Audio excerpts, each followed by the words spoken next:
So I want to start first by talking about the polling unit structure that observers are going to see this time. According to INEC, elections was supposedly to be conducted in 176,846 polling units. But in the last 2 days, the commission chair told us election will not be conducted in 240 polling units. These are locations with no voters allocated to them. So elections will now be conducted in 176,606 polling units that are in every local government in every ward of the federation. So just so observers will also know that this polling unit have a special unique identifiers, a way to identify them. Every polling unit is within a state, is within a local government, within a ward, and also, of course, in the where it is domiciled, the polling unit level. So each of these polling units will have a name. Each of these polling units would have a code. The codes for the polling units range between 001 to, I think, 150 or thereabout now because of the new polling units that INEC have introduced. Every ward also has a code between 01 and 099, 01 and 99. And every LGA that is also within a state has a code, depending on the number of LGAs within the state. If we're talking about, for instance, Abia that has 17 LGAs, the first LGA will have code 01, the last one will have 017. Every state also has a code. I'm saying this so that when we are completing the election day checklist, we could provide information also about the codes for those locations, because it is important also in reporting, especially where there are issues, that reporting is specific to locations where we observe or identify the problems. Again, every of these polling unit, like I said, could either be a standalone polling unit or could be in clusters, or what INEC will call multiple polling units. So if it is a standalone polling unit, it will have its own name, a unique name, unique code for the local government, for the state, and for the polling unit. But then you could also go to locations where you see multiple polling units. Places like football field, for instance, you'll see more than one polling unit. Whilst all of them are in that location, they could use the same name of the location. Each of these polling units will have its own unique code. Again, for reporting, in the event we are in this multiple polling unit, we want to be specific to get the detail of the polling unit. Perhaps we could even approach INEC officials to ask for the unique code of the polling unit. That's about the polling unit. And I get the sense also that the NBA is planning to do roving observation. So it is also important that as we rove, we take these details. It will help in the reporting. So for the 2023 election, this is done also within the context of the new Electoral Act, the new provisions of the Act now that allows INEC to use technologies in the election. Also, that the elections this time will be determined or will be concluded based on the number of PVCs collected, or if we like also based on the number of voters that will be accredited at the polling unit level, and not necessarily based on the number of registered voters. I will explain that in a bit. But just to also mention, in terms of staffing, I have just this overview. I picked them from I called them from the INEC manual for the 2023 election. I just picked the important highlights that I thought observers should know. Every polling unit will have 4 INEC officials assigned to them: the presiding officer and 3 assistant presiding officers. One of the presiding officers will be in charge of the queue, will help in directing voters to the queue, but most importantly also determining whether voters are at the correct location. When voters approach the officer, what the officer will do is to check from their voters card to determine if they are at the correct polling unit. Now, this part is also important because we might see a lot of confusion out there on election day. INEC recently did what they call migration of voters. If you recall, in early 2021, INEC did polling unit expansion and upgraded some voting point to polling units. So what INEC did this time is just to move some voters to other polling units without necessarily providing clear communication or information to voters about where they are going to vote on election day. We saw that confusion in the mock February the 4th. So we should anticipate that those kind of confusion may also happen on the election day. So voters may approach the official for the official to confirm if they are at the correct location. And if they are not at the location where they should vote, the officer would politely inform them about where they should go to cast their ballots. The other thing that the officer that is in charge of the queue will be doing is to also be checking the cuticle on the finger of the voters, just to ensure that the voters are not coming back to vote a second time. Like we know, there will be no voting by proxy, and then people will not also be allowed to vote multiple times. So that officer will be assisting with that. The other two officers, one will be in charge of verification, basically checking the voters' PVC using the bimodal voter accreditation system, checking the voters' biometrics to ensure that it is the correct voter that is back to be part of the process. That process is called accreditation, but if you also break it further, it is both authentication and accreditation. Authentication to ensure that it is the correct voter that is there with their own PVC, and then accreditation to check the voter biometrics, to check their fingerprints or to check their facials, depending on which one is at the bimodal voter accreditation system is able to call out. So based on that, the voter is then allowed to go to the second officer, who is in charge of the register, who is also in charge of checking voter statistics. That second officer will collect the voter's PVC and determine that the details on the PVC are same as the details that are on the register of voters. And when that officer is satisfied, the officer will make a tick on the register of voters to indicate that that voter had been accredited to proceed to vote. The voter will then approach the presiding officer, who is now in charge of issuing ballot papers for voting. Before the presiding officer will issue the ballot paper, he or she has to do three things. He or she has to sign, stamp, and date on the back of the ballot paper before they are issued to a prospective voter. In the process of issuing the ballot paper, they are supposed to be rolled and flattened in the manner that will tell the voter when you vote, the voting should be in secret. When you vote, you should be able to close the ballot in such a way that another voter or people around the voting area may not be able to see who the voter had voted for. So after that, of course, the voter goes to mark their ballot in secret and then could either stay within the vicinity of the polling unit to observe the counting processes or retire for the day. So just to provide some highlight, in addition to the polling officials on election day, we're also going to see some authorized persons around the polling unit. Authorized in the sense there could be some sort of permission or accreditation or something that allows the people to return to the polling unit. We are going to see voters. Voters can only return to the polling unit where they had originally registered to vote. INEC officials on duty. In addition to the 4 officers we will see, we might see supervising presiding officers who may be going around to just be checking on the officers on duty. We may also see some technical officers that are now assisting with also any issues, resolving any issue that has to do with the bimodal voter accreditation system, the BVAS. We are going to see security officials, of course, in this sense, not necessarily even the Nigerian police, but even other sister security agencies that will be providing support, civil defense, immigration, and the likes. All of that will have already been accredited by INEC to guarantee or provide that permission for them to observe the process.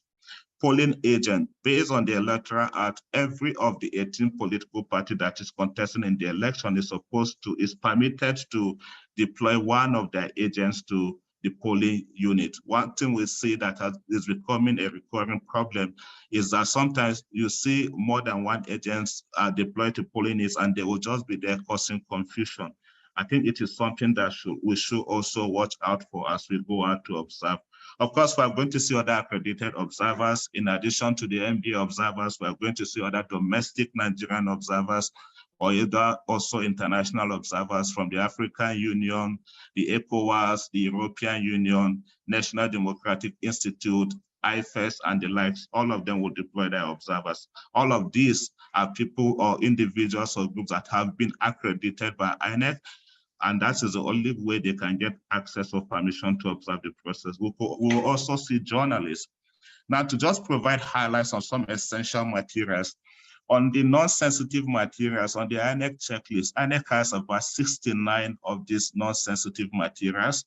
Of course, the other sensitive materials we know are the ballot papers and the likes, but just to provide a highlight for the ones we thought they are incredibly important that they are deployed to polling units.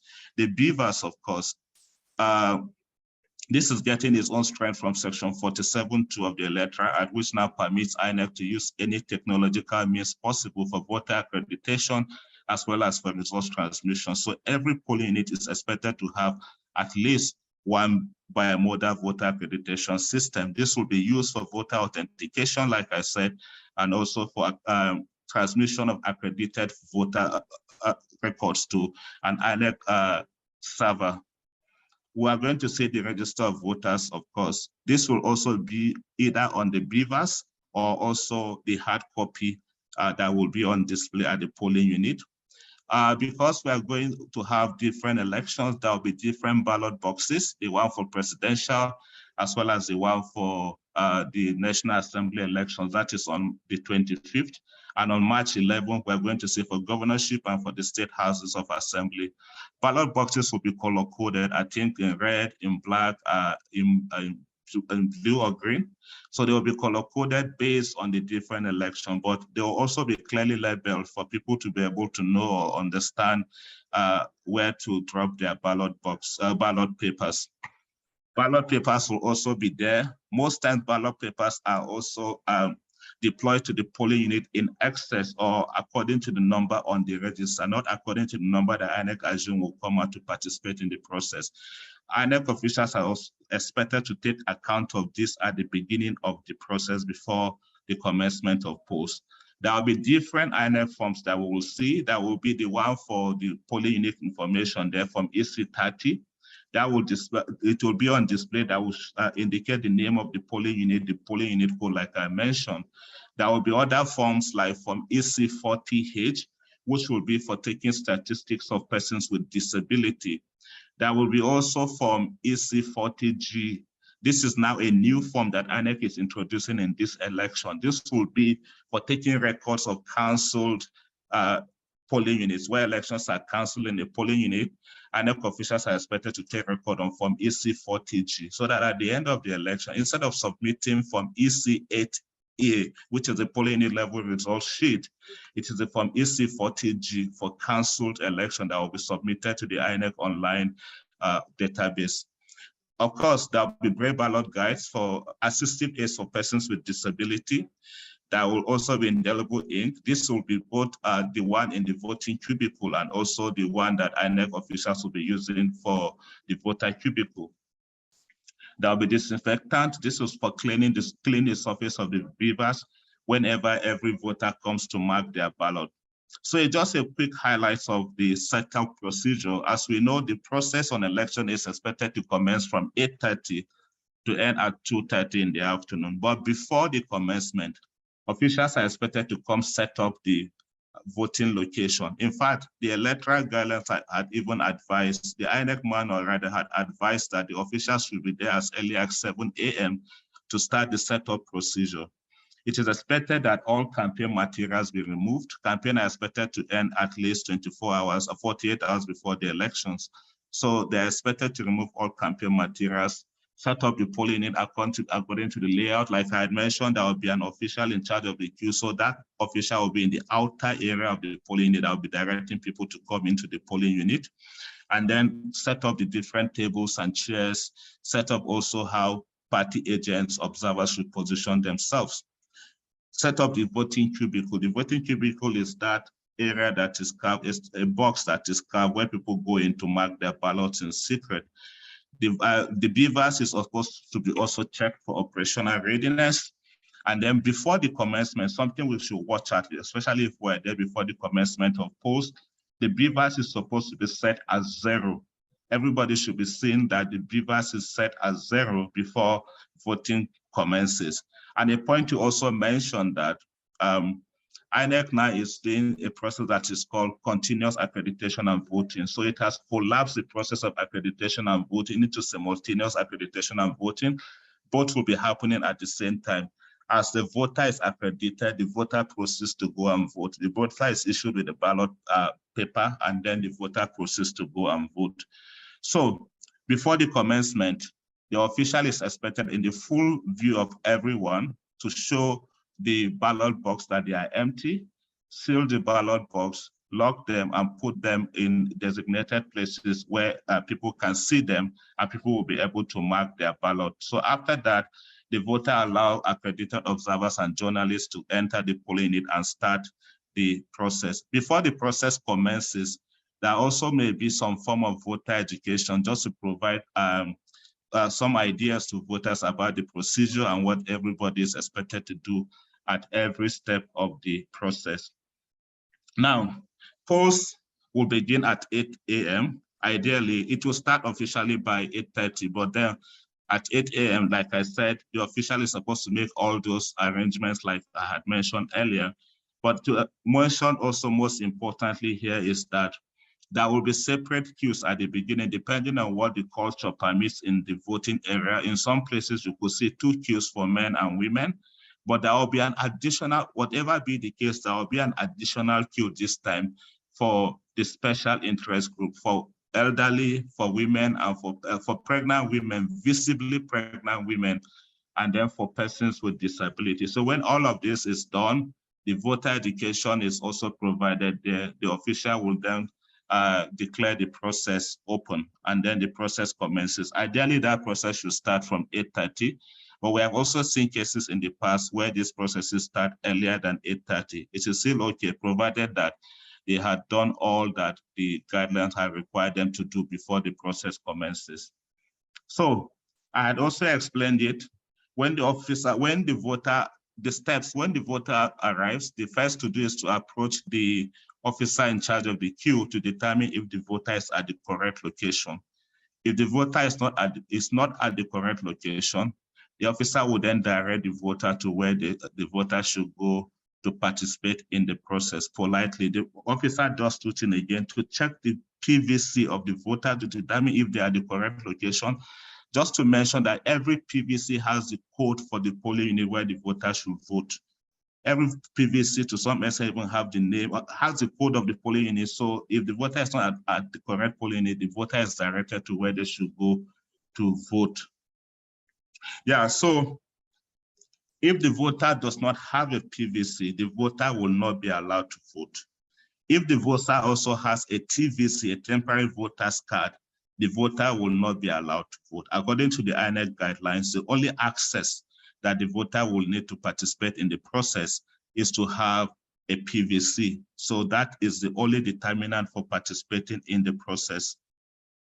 Again, I said before they are permitted to vote at the entrance of the polling unit, the officer checks to determine that the voter had not previously voted.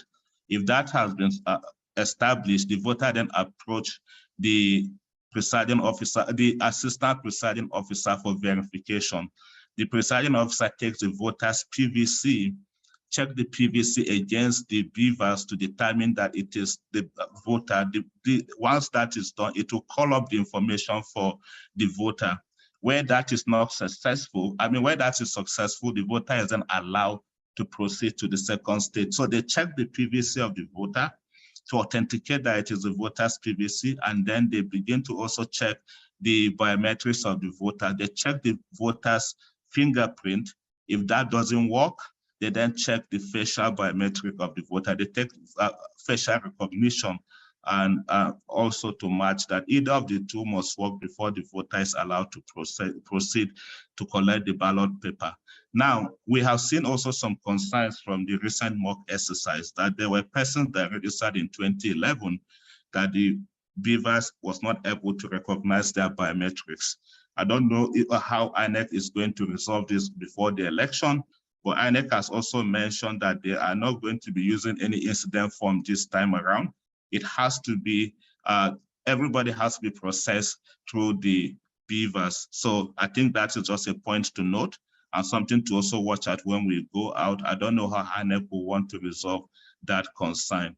So if the voter is processed by the beavers, the voter proceeds to the assistant presiding officer. That this officer checks the details of the voter on the register of voters. Once this is confirmed and it is the correct detail, they make a tick on the register to indicate that that voter had been accredited. Then they apply indelible ink on any of the cuticle of the 5 fingers of the voter. For a general election, it's any of the 5 fingers. For the state election, it's on the thumbprint of the voter, but for general election, any of the 5 fingers, and then the voter is allowed to proceed to vote. I had mentioned earlier also that if the voter has any disability, INEC want to start disaggregating voters even by all of this. So INEC would document that on Form EC40H. So after this is done, the voter then proceeds to the presiding officer. The presiding officer checks the cuticle of the voter to ensure that that has been marked by the one that checked from the register, and then issued the ballot box. But before a ballot paper, but before they issue the ballot box, they have to sign, stamp, and date the ballot paper, and then hand it over to the voter, who then proceeds to the voting cubicle to mark their ballot. After marking the ballot in the voting cubicle, the voter then returns to where the ballot box is to drop their ballot paper. So essentially, these are the processes that will happen during voting. But then the work also begins from the end of voting. That is the close of polls. Like I had mentioned also, polls are supposed to be from 8:30 in the morning to 2:30 in the afternoon, but then they don't terminate at 2:30 until the last person on the queue had voted.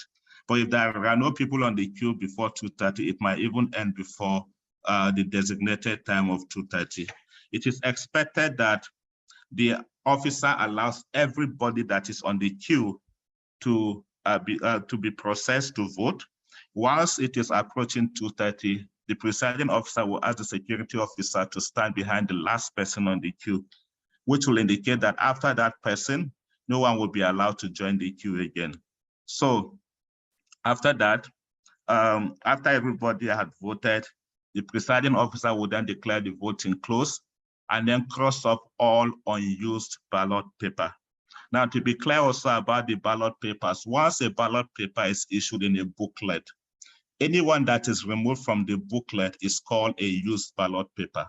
But there are categories to this used ballot paper, which I will also explain in a bit. Now, the ones that are remaining in the booklet and the booklet that are untouched, they are all unused ballot paper. The officer is expected to cross them off all to indicate that they will no longer be used for the polling unit. Now, for the used ballot paper, a used ballot paper could either be a spoiled ballot, an invalid vote, or a valid vote. A spoiled ballot in the sense, if in the process of usage, for instance, an INEC official wants to detach that from the booklet and it is torn, the INEC official will cross off the ballot paper and write spoil, because they are supposed to take account of that at the end of the process. And then the second one is in the event that a voter mistakenly also damages the ballot paper before they are dropped in the ballot box, they could approach the INEC official and the INEC official could replace that ballot paper for them. Again, that is also crossed off. And then also at the end, we get account of that as well. The rejected ballots are the ones that the voter intention is not clear. There are a lot of features that could make a ballot rejected. One, if it is not signed, stamped, or dated by the INEC official, it will be declared invalid at the end. If it is without any marking, if it is plain, the voting system here is that we print on ballot papers. If it is plain without any marking, it will be declared invalid. If it is with the marking of a voter other than the thumbprint, if the voter decides to write his or her name, it will also be declared as invalid. Now, it could also be instances where it could be smeared by ink and it's difficult to determine where exactly or where exactly the voter had voted for. That could also be declared as invalid. But the one that is smeared with ink and then it's difficult to determine who the voter had voted for. Sometimes it could be objected. I mean, it could be contested by the party agents and people that are around. Sometimes it is contested and accepted at the end to be counted as a valid vote, but then the INEC official will take record of that just to provide that information at the end. Again, before I jump to the next line, just to mention that it is not also in every instances that election will end at the first ballot at the polling unit. The election is supposed to be conducted using the beavers. If the beavers malfunctioned and there is a sustained malfunction of the beavers and it is not replaced by 2:30 in the afternoon, the election for that polling unit will be suspended to continue the next day. Again, if beavers malfunction and there is a sustained malfunction for the polling unit up till 2:30 in the afternoon and there is no replacement for the beavers, the election for the polling unit will be suspended to continue the next day. If a beavers malfunction and it is replaced, it is expected that the information on the beavers that malfunction be transferred to the new beavers before the process continues. So, to the end of voting, again, just to mention that the law also permits assisted voting, especially for people with visual disability. They could take anybody of their choice, or provided that the person is not a party agent or INEC official, to go into the voting cubicle and assist them with their voting. Pregnant women, elderly, nursing mothers will be allowed priority voting. They will have a separate queue so that they are prioritized for the voting. Now, the counting, the next process, before the counting and sorting begins, the official is supposed to do something that is very critical, and I think we should watch out. The elections this time, especially because of lessons from Oshun, INEC will want to transmit the number of accredited voters at the end of voting to the online election results viewing portal. It is the number of accredited voters at the end when INEC, the number of accredited voters will be used to determine the total vote score for the location. If it goes above that, if the total number of votes in a location is more than the number of accredited voters, then there could be likely overvoting and the election for the location could be canceled. So what the official is expected to do at the end is, number one, take record of the accredited voters from the beavers and then impute that record or record it on the form EC8A. EC8A is the election result sheet for the polling unit, which INEC officials keep record and also transfer from the polling unit to the ward. At the ward level is from EC8B. At the LGA level from EC8C, and then at the state level from EC8D. Now, at the polling unit level, that is from EC8A, and then that is from EC60E. 60E is the polling unit level results that is posted for public to see. It's a bigger poster that is posted at the end of the voting for the public to see the outcome of the election at the polling unit. But the form EC8A is used for keeping record of the results for the polling unit. So the official take the record of the beavers and update that on the EC8A, and then transmit the information to the INEC online server. At that point, people should be able to see that information on the INEC results viewing portal. If that is done, they are to count the number of accredited voters on the register. Remember, I told us earlier that they will be marking as people are voting, they'll be taking record on the register of voters. So at the end, they are supposed to compare all of these records as well. So they are supposed to compare this record with the total votes cast. Unused ballot, I had also mentioned, they are supposed to take that record and also include all of that on the form EC8A. They are to count the number of counter for when they detach the ballot papers from the ballot sheet, from the sheet. There usually is a part of the ballot that is remaining on the sheet. So they are supposed to count all of that as well. They should count the number of spoiled ballot papers. These are the ballot papers that have not entered the ballot box. They were damaged in the process of usage. So they count them at the end before the counting proper starts.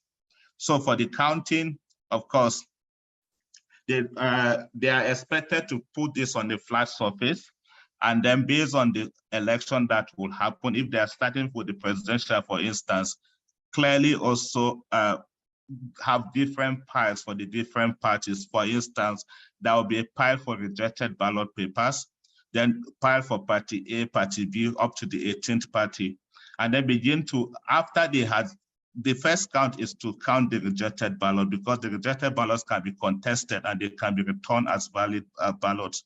So after counting the rejected ballot, they start counting the different votes according to what every party polled.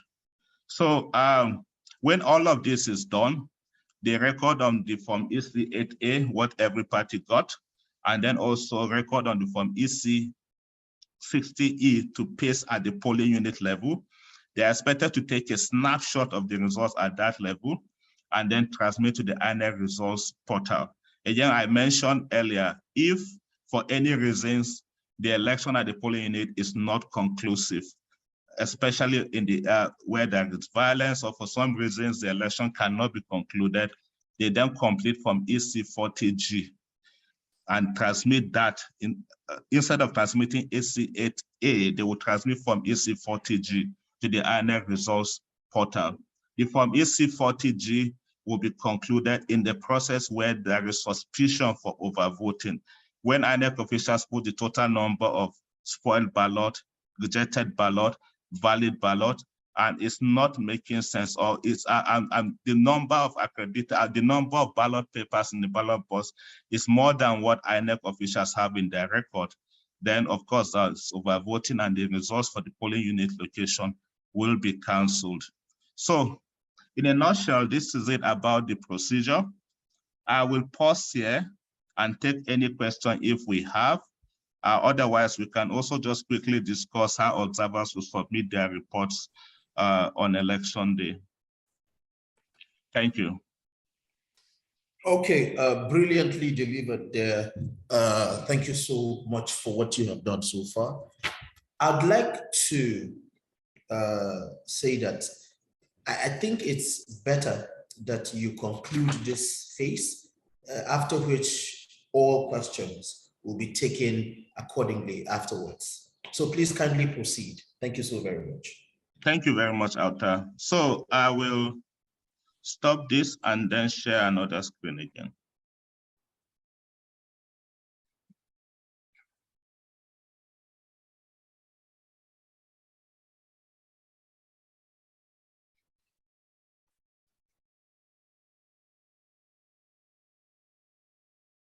What's happening?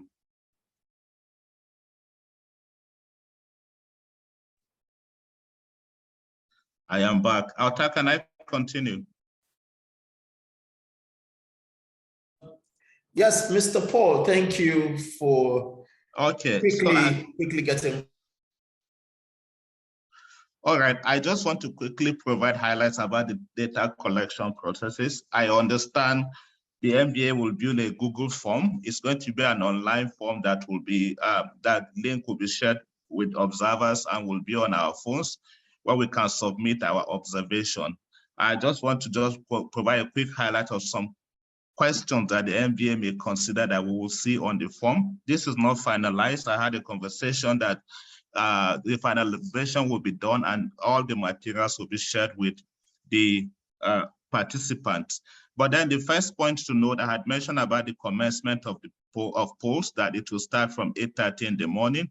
But I think it is important as observers, especially if we have whatever plan we want to make about how we want to go out to observe, it will be important that we are there early to see whether there is compliance with the early processes, especially with the setup of the polling unit.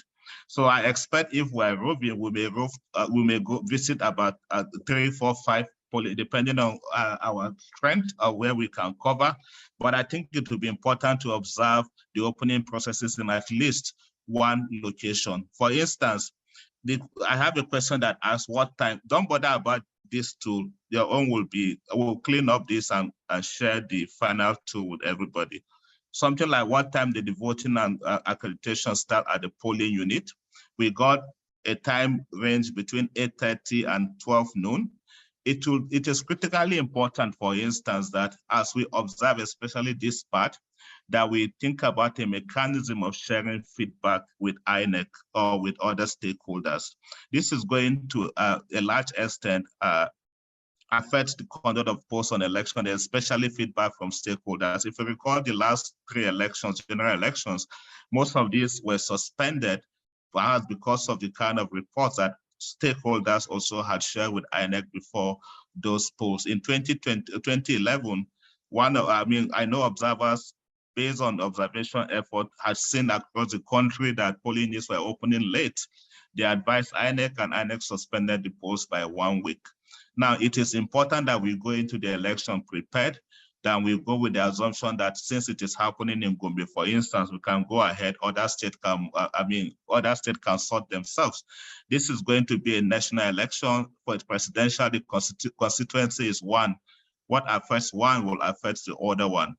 As you observe election also, you do it for 2 reasons, 2 major reasons. There are other reasons. One is to provide information. 2 is to deter fraud or any manipulation. So in providing information, it is important that the information comes when it will be useful, not for us to wait until after the election to begin to say, oh, the last time we observed by 7:30 or by 8 or by 10 a.m., for instance, majority of polling units we visited did not open on time. I think INEC will need that information time-shortly as we have them, so that if INEC will want to make any pronouncement based on the election, it will be nice that we are part of, our report is considered as part of the reason why INEC is making that. So I have a time range. I think anytime from 9:30 to 10:30 could be problematic on election day, because this is an election that we have barely a 6-hour window to conduct. If election is starting late, then technically INEC may disenfranchise some voters. I know the question may be like, what time the vote starts, but something to look at for. If it starts late, we may need to bring that to the attention of INEC. Mention all of this. This is also what we may see on our questionnaire, the polling unit code, because it's important that we take detailed or record of locations where there are concerns, especially so that we are detailed in our reporting whenever there are issues. We want to take information also about, for instance, the officials, how many of them are in the polling unit, whether there is compliance. The guideline clearly says 4 officials. So anything less than that could impact on how INEC operates in the location. We want to also take information whether there are security agents, for instance, at the polling unit to provide security for the election. We will take record of also party agents, whether they are being deployed to the polling unit. This form that I designed for a different group, they want to focus on the first part on the critical, on some of the parties that are visible, but then there is also interest to get information about other parties when it comes to the result. So we will also ask questions around whether there are essential materials. I just provide a quick highlight of some of the materials that we may see. It is also important, like I said, that at the beginning, to know whether the BVAS is set at 0 before the commencement of polls. The question I have under CHSA, did voters have to go up any steps in order to reach the polling unit? This is tracking also accessibility. This checklist or questionnaire try to be inclusive, to think about even people with disability, whether they are able to access polling unit, or whether by INEC's design, INEC is technically disenfranchising them from participation. So the other part is about the processes. One, I said, is checking the record of people on the register, whether they are supposed to be at the polling unit or not, and also whether the BVAS is used at every point for the accreditation of voters. This was what INEC said. In 2019, a group that a more scientific approach to the observation of the election discovered that in 7% of polling units, INEC did not use the smart card reader. So it is important that INEC also stick to its own guideline. If you say it is going to use the BVAS, we expect that in every location that the BVAS is used, and that the BVAS is used throughout the process of accreditation and voting. In this questionnaire, we also try to track whether at any point the BVAS malfunction If the beavers malfunction, was this replaced?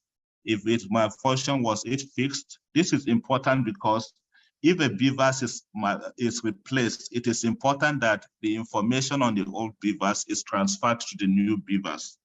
If you recall also, some of us are conversant with what happened in Ocean. What ANEC was talking at some point was about harmonization of data at the end of the poll. So that harmonization must even start from this point, that if there will be any need to change beavers, ANEC need to move information to the new beavers. Was anyone permitted to vote without having their fingerprints or facial? Again, it is important that for everybody that comes to vote, either their fingerprint or a facial recognition is done before they are allowed to vote. This is what INEC guidelines said.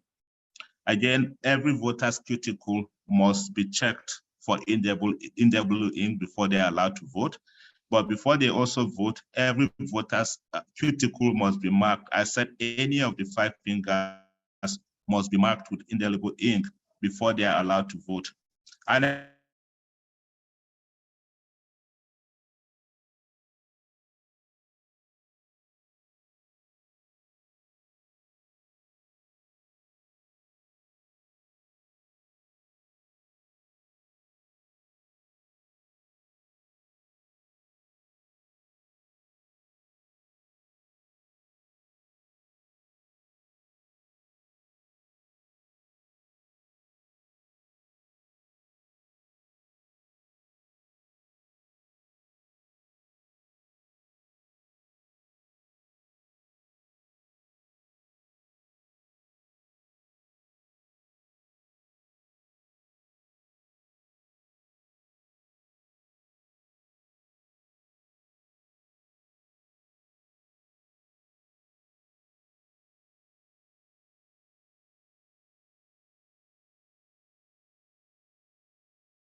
continue. Sorry, the screen went blank at some point.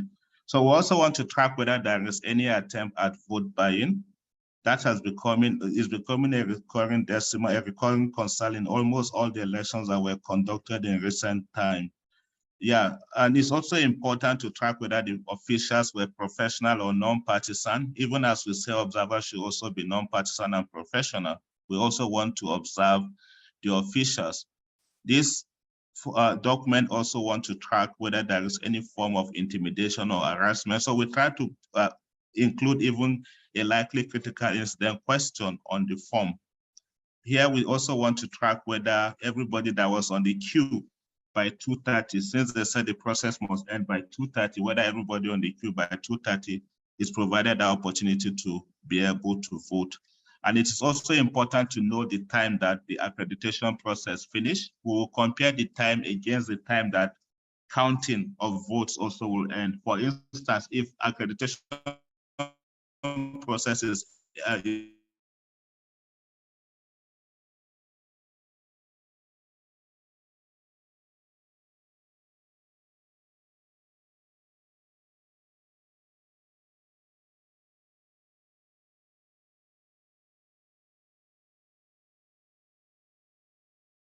the transmission of recorded number of registered and accredited voters on the beavers is supposed to be transmitted on an INEC resource viewing portal where everybody can see.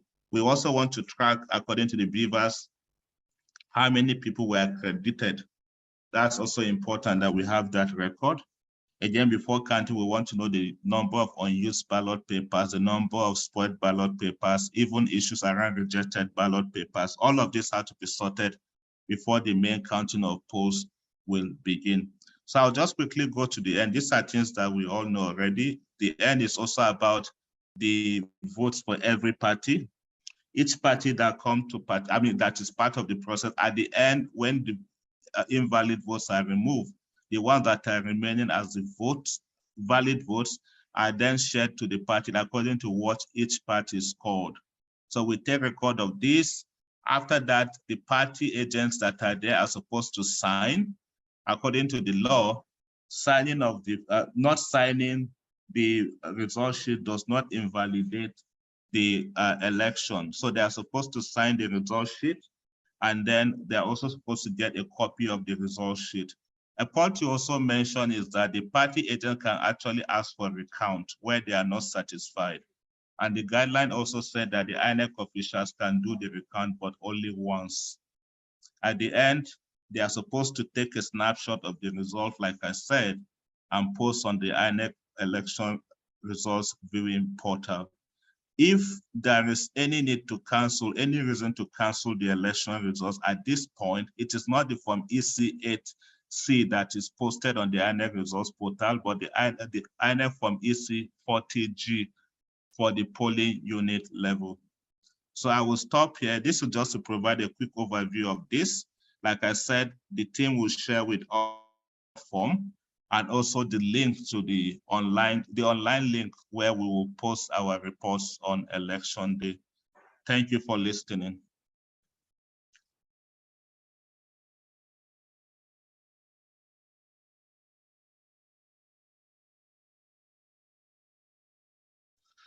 Alta, are you still there?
Video.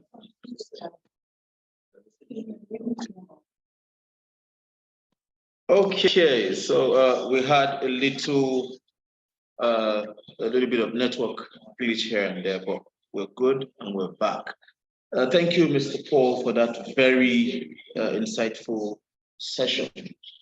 So I have looked through the question screen and I do not appear to find any questions on this particular segment. So I assume that distinguished colleagues are satisfied with what has been said and they've been able to internalize the same fully. So to this end, we will move on to the closing remarks. But before we get to the closing remarks, I would like to reiterate that we have actually displayed the link on the chat section of this webinar. Lawyers should feel free, those who have not received emails or text messages should quickly go there, click on the link, complete the forms and submit immediately. And going forward, every information, every single detail will be communicated to you. The link just got reposted again. So please, observers can just click on it and do the needful. If you have completed this form and submitted, you do not have to complete it again. So I believe that that will be that for that. The closing remarks ordinarily should be given by the first vice president, Mrs. Linda Rose Bala. Unfortunately, before this training came to this point, she had to attend to a very urgent doctor's appointment, and as such has mandated me to just read out her very short, precise, and concise closing remarks so that we have it on the records before we go. And just give me a moment and I would read it out.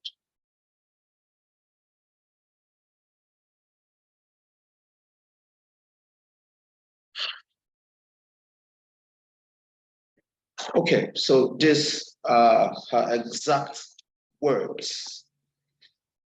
I have no doubt in my mind that we have all profited from this training immensely, albeit the time has come to draw the curtains, and it is only fair that I start this phase by appreciating Mr. President for keeping faith with this very treasurable project and trusting me to pilot its affairs at this particular time. I'm most grateful, sir, and we will make you and our country proud. Permit me to quickly thank all the resource persons for doing justice to the subject matter of discourse and for creating time to share their wealth of experience and knowledge with us. God bless you richly. This program will not have been successful without the back-end staff at the MBA Secretariat. And I appreciate you all for putting in your very best in ensuring that this training has been successfully done. May I also thank all those who made our time to join in physically and virtually. I'm certain that our efforts will be rewarded by a free and fair election and indeed a better Nigeria. It is a mother's natural instinct to always look out for people around her.